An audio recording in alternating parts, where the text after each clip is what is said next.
Hello, my noble band of outlaws. Outlaw Samurai coming at you live with a video.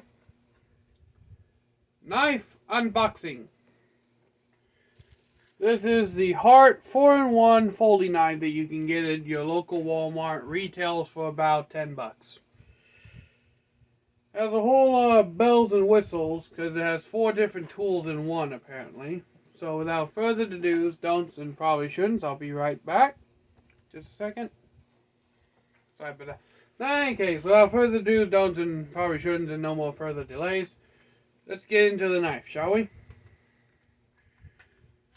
So, as we have all figured out, and I've probably done this joke to death by now, me and Walmart and smart financial decisions do not go about as well together as a match and a 5-gallon tub of gasoline. But, nevertheless, where there is a Walmart, there will be crazy-ass rednecks like myself that frequent that Walmart. And because of this, there will be people that will always buy these products. Now, just off the bat, I can feel that this is a very secure knife. And look at that thick, meaty spine. That's thick.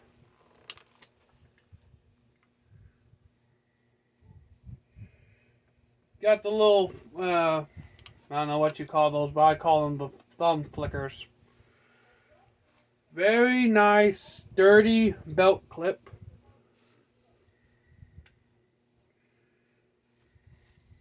This is the package opener.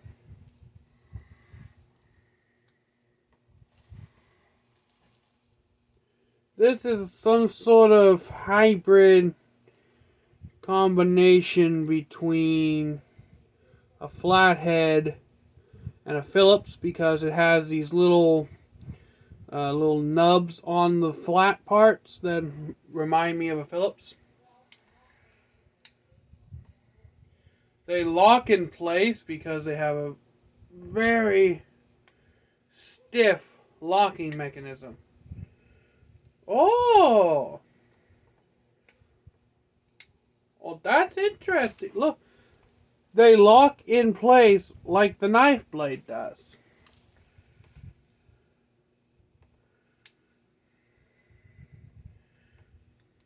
So, for instance, let me close the knife blade.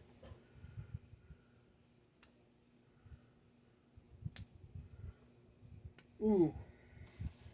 This is the package opener for opening packages and such. So when you're using this thing, there's not a high chance of it coming forward on you if you get it snag and just rip it through. Ooh. I'm generally very impressed. This is a very good quality blade. Flicks open, easy enough.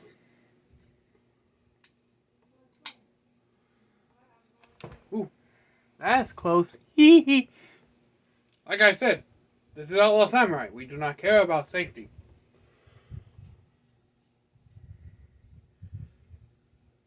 Blade is nice. Now, there's one thing about the manufacturers that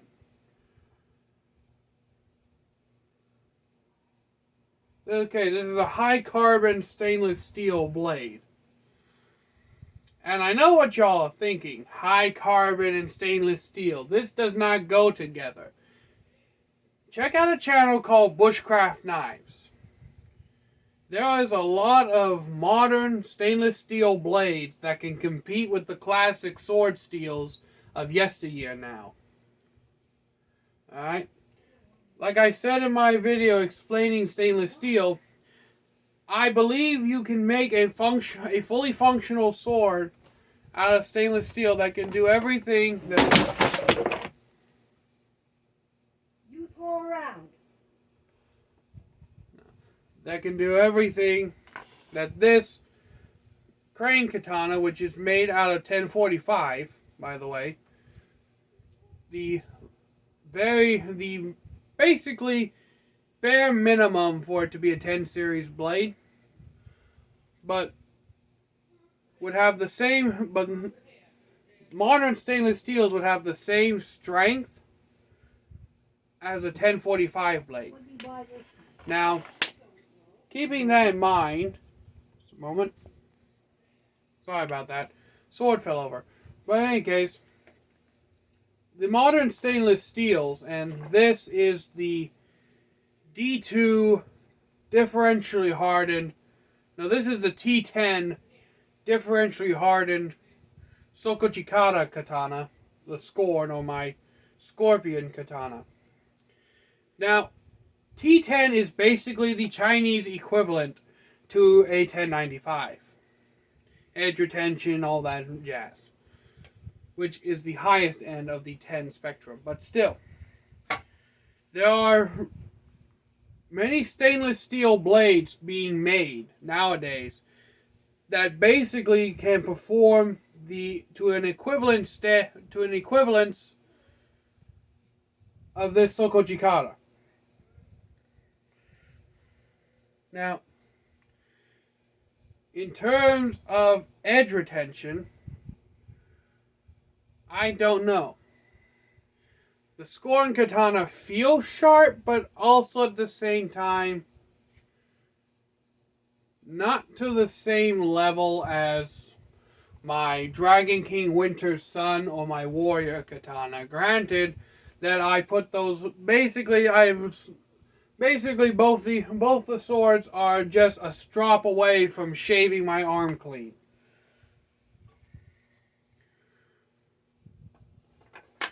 Oh yeah, review of this sword to be made at a later date.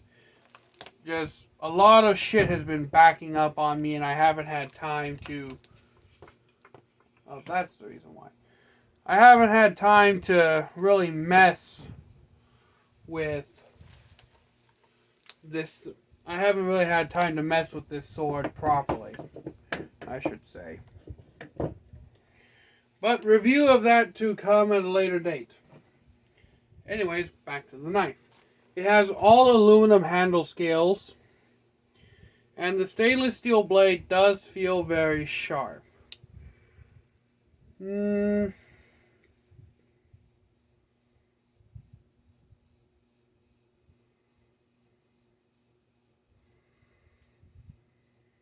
Not shaving sharp, but it has that utilitarian edge on it.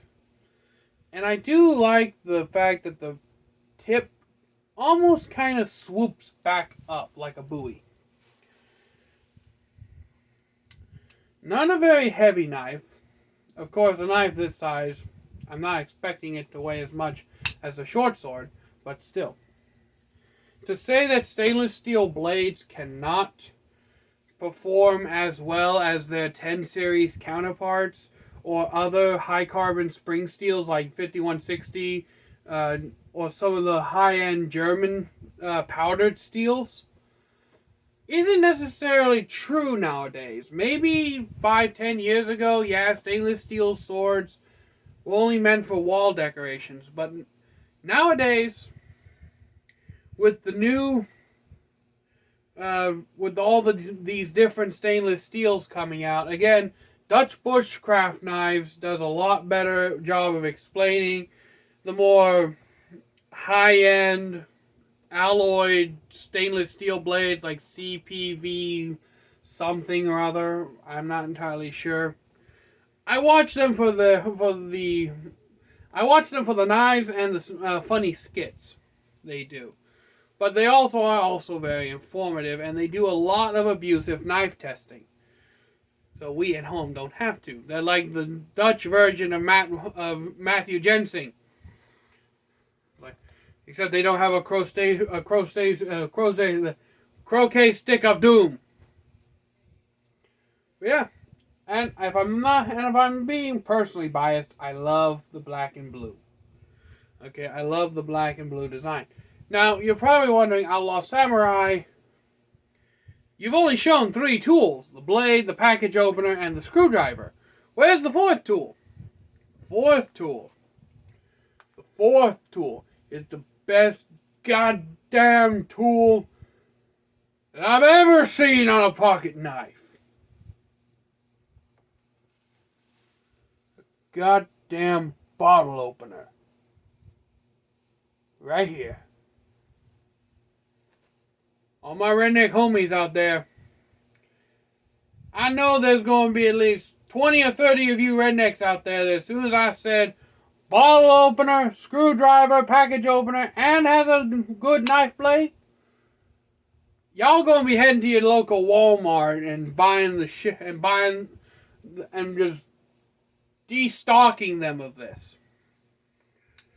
I know I would. And this, I'm going to actually say, until I find one that is equivalent to the quality that I'm seeing for the money, this might actually be my first official EDC, everyday carry. And it flicks open nice. There's absolutely no wiggle in the blade. This is a solid built knife. Now would I go trying to baton through logs and shit like Dutch bushcraft knives does? No, because I don't want to fuck up my shit. And if you saw in my previous video, which I haven't uploaded it as of making this video, but that will be a video that I'll upload before this one. So I guess kind of chronologically out of order, but in any case, if you saw the previous video, then you know I don't really do abusive testing on my shit because I don't really want to break it. But if I feel like the sword or whatever I'm doing can handle what I'm putting it through, then yeah. Which is exactly why I explained in that video why I cut down a freaking tree with this Cold Steel Warrior O Series katana. That's right, your boy was literally samurai lumberjacking up in this shit.